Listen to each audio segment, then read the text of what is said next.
সকালটা শুরু করেছিলাম বয়েলড নুডলস দিয়ে, আর আমি এখানে নিয়েছিলাম টবরমেন্ট নুডলস। ওটা আমার খেতে বেশ টেস্টি লাগে। অনলি মশলা দিয়ে বয়েল করেছিলাম, সুপি সুপি নুডলস ছিল, আমি কোনো ভেজিস অ্যাড করিনি। আর এটা খেতে আমার ভালো লাগে, ম্যাগির থেকে অনেকটাই টেস্টি লাগে, তো তোমরা ট্রাই করতে পারো। আমি ব্লিঙ্কিট থেকে নিয়েছিলাম এটা। আর ভেজ প্যাটিস নিয়েছিলাম মিয়ামোড়েতে গিয়ে, এটাও খেতে ব্যাপক ছিল। আর বাড়ির জন্য কিছু পার্সেলে করে নিয়েছিলাম। তো প্রথমে নিয়েছিলাম বাটারস্কচ পেস্ট্রি, এটার প্রাইস ছিল 27 ইচ, এটা 3টে নিয়েছিলাম। দেন নিয়েছিলাম এই চকো ক্রাঞ্চ পেস্ট্রি, এটার প্রাইস ছিল 32, এটা একটা নিয়েছিলাম। আর চিকেন কাটলেট নিয়েছিলাম 4টে, এটার প্রাইস ছিল 60 রুপিস। আর ভেজ প্যাটিসটা খুঁজছিলাম তোমাদের দেখাবো বলে, বাট ওটা থিঙ্ক শেষ হয়ে গেছিলো। আর লাঞ্চে ছিল মিষ্টি দই, তার সাথে ছিল ভাত, স্যালাড ছিল, ডিম কষা ছিল, আজকে অনেকদিন পর ডিম কষা খাচ্ছি, ডাল ভাতে আর বেগুন ভাজা।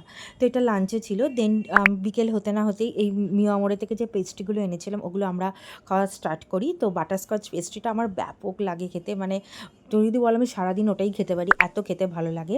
আর চিকেন কাটলেটটা পুরো চিকেন স্টাফিং পুরো একদম ভেতরে ঠাসা ছিল, খেতে খুবই ভালো। আর ডিনারে ছিল চিকেন এই এগ কষাটা, যেটা সকালবেলা এগ কারি, রসগোল্লা ছিল, আর রসগোল্লা খেতে খুবই ভালো লাগে আমার। আর রুমালি রুটি, 1 গ্লাস দুধ দিয়ে দিনটা শেষ করলাম। Subscribe and like for more such videos.